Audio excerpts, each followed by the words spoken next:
Começa agora. Diário Econômico PicPay. Uma análise das principais informações que impactam os mercados, A economia global e do Brasil. Apresentação Marco Caruso. Bom dia, pessoal, tudo bem? Hoje é quinta, 31 de agosto de 2023 e esse é o seu Diário Econômico. Turma, aquele sessão merchan antes de tudo. Hoje, então, começa a Expert XP, o maior evento de investimentos do mundo. E para quem estiver por lá, reitero, então, o convite para acompanhar o painel, que eu vou participar sobre renda fixa a partir das 18h50. Fica no espaço Pop-up, Bolsa e Mercado dentro da feira. E quem estiver presencialmente por lá ao longo do dia, também vai dar uma passada no nosso stand. Bom, sobre mercados, então, os nossos ativos ontem não conseguiram acompanhar de novo os ventos favoráveis que vêm lá de fora. Repassando então primeiro o Price Action lá de fora, mais uma vez o gatilho foi o famoso tá ruim, mas tá bom. Os dados americanos vieram mais fracos que o consenso esperava, tanto mercados de trabalho quanto o PIB, e isso se somou aos outros sinais de que a atividade está dando uma esfriada e acabou alimentando então as esperanças de que o Fed não sobe os juros de novo esse ano.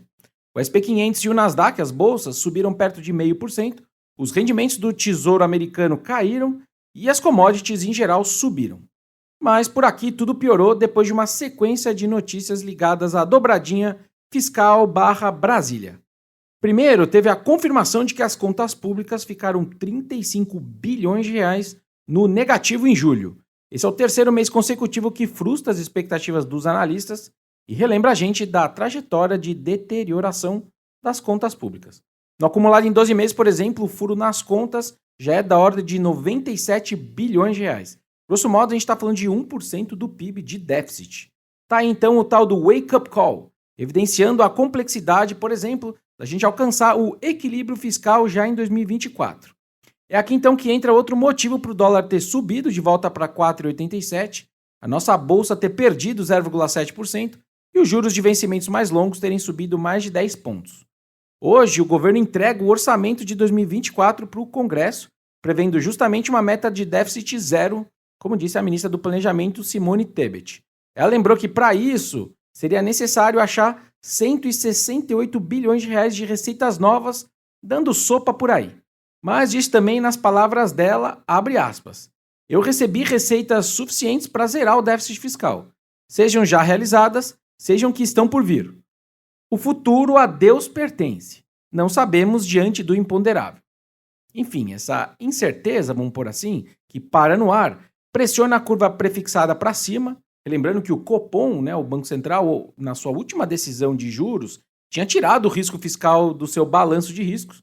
Isso acaba pesando nos setores da bolsa mais sensíveis a eles, aos juros, como o setor financeiro, consumo, telecom e tecnologia, que justamente caíram ontem.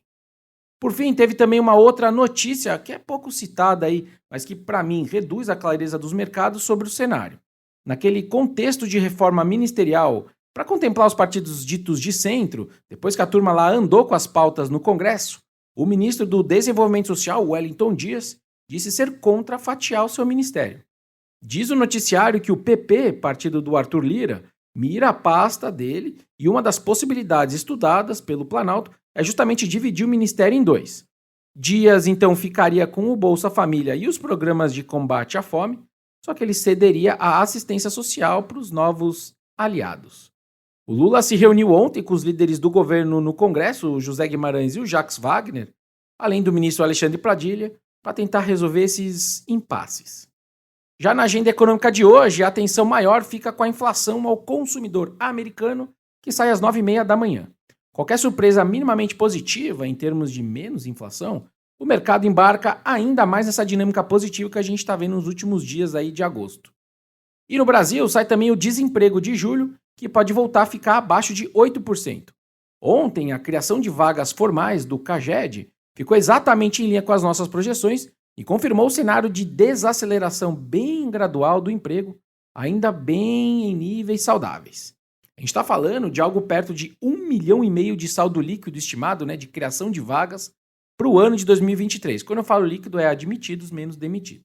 Ou seja, um número bom historicamente. Por hoje é isso, turma. Bom dia, bons negócios e sorte sempre.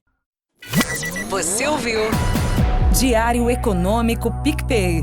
Uma análise das principais informações que impactam os mercados, a economia global e do Brasil. De segunda a sexta, às 6 da manhã, no Spotify e YouTube.